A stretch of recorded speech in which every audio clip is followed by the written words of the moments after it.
In discussing the biological differences of humans, it's always a different discussion because if you don't, uh, you run the risk that if you merely acknowledge that some people have advantages and disadvantages that are hereditary, that are biological, you assume that biology is fate. I don't. However, some kids are born with an aptitude that allows them to graduate high school by 10, college by 14, and do amazing things. Now, some of them may peak at graduating college at 14. They may never do anything in some scientific field that they wind up in. They may be average in that field for people that publish or study that particular thing. Their accomplishment was graduating college at 14. On the other hand, you may be born with biological things that a weak heart or whatever. Now, in the case of the gifted person, hard work may allow you to catch up to that person, especially if they rely on their gifts and don't put the same effort in as other people that are trying to be accomplished in that field, and through factors of biology, of environment, of personal behaviors, things like a weak heart, they may be able to do things in their own life, change their own behaviors to help mitigate the disadvantages that come with their hereditary. And even in cases where somebody does have an advantage, somebody else may have a different advantage which overtakes that. We do have genes, and some of those genes may actually allow us to do things other people can't. For example, some people can put their foot behind their head. I can sit cross legged and put both feet on my knees. Some people can't do that. They're not that flexible. I'm not that flexible in other areas. That's a thing not everyone can do. That being said, there's another aspect of discussing hereditary genetics and how, at best, I think it is advantage and disadvantage that can be overcome through either hard work and environmental factors, training, experience, that kind of thing. Uh, Diet, if you have genetic conditions that may cause long term health issues, you get the idea. But now let's discuss powers. In an article specifically on Paul Atreides, the person made the argument that genetic powers have their concepts in eugenics and it's problematic and everything else. And he also tried to defend Rey being from a nobody family. Luke busted his butt to learn the Force. Luke learned how to use the Force in one way in the first movie. He struggled to use telekinesis in the second movie, and by the third movie, he pretty much had a grasp of the Force.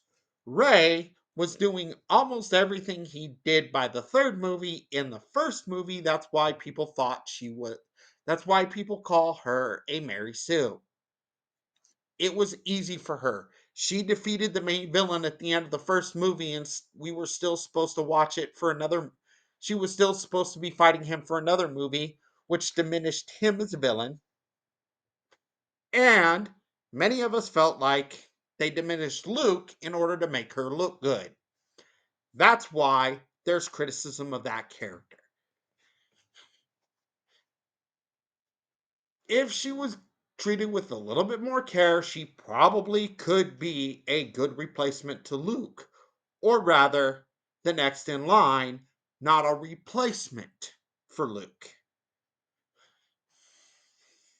Okay, That's a, that's neither here nor there. The issue with genetic powers is, like I mentioned, some people can do things other people can't. Some people are double jointed. Some people have certain anomalies in their body that allow them to do things like run greater distances without getting sore. But when you add a concept that humans can't do in the real world at all, like controlling the weather, that is not something humans can do. Making that biological makes sense. There has to be something different about that person, especially if they exist in the real world, than the rest of us. Now, in some cases, they could get it from a supernatural entity that's granted to them, or it could be something unique in their line. Like geniuses born into a family that look at a math book, once they're taught the basics, can actually read equations and change it. Anyway,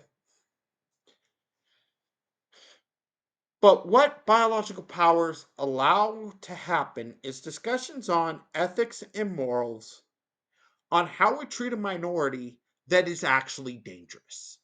That isn't dangerous because we're applying negative stereotypes or applying or misapplying statistics that they may cause certain issues, but are actually dangerous. And then you add on top of that things like powers that some of these people may not be able to control. Now, how much of these questions can be answered in the real world or how valuable that is often will depend on the skill of the author. Most of the time, it would be a fun discussion, not necessarily a relevant one to our day to day lives. Also, you run the risk of creating enemies that the humans have to overcome through skill and cunning rather than outward attack in a fun way that allows you to have dragons in your story about overcoming tyrants, which you can do as a modern military story, as a historical drama, or as a fantasy story with dragons, or a space empire with spaceships. There are so many ways to do it. Oh, and also, the most important thing you can do with powers is just have a fun story where somebody can throw fireballs. There's so many things that a biological power can add to your story, either from an artistic standpoint or a fun standpoint. It does not mean that you think white people are better, or even that it comes from that way. Because despite the article on Paul Atreides calling it having its roots in white supremacy, nobles from all over the world, all over ethnicities, have thought that they were chosen by divine right, or in some cases, like the Emperor of Japan, literally descended from gods. This concept is rooted in our history, not just 20th century West, which I fear that some people who think they're educated when they make these discussions, that think they're important, that think they know what's going on, seem to be primarily focused on the West and doesn't realize that their criticism of the West is true of everyone, or is true of empires in general. Do I think the writer of the article said that biological based powers or genetic based powers are problematic? I don't think so at all. I think it is a way to explain abilities that humans don't normally have and or allow that person to take on an allegory that is slightly different from the real world that may even make the ethics and morals a bigger discussion because there might be real dangers.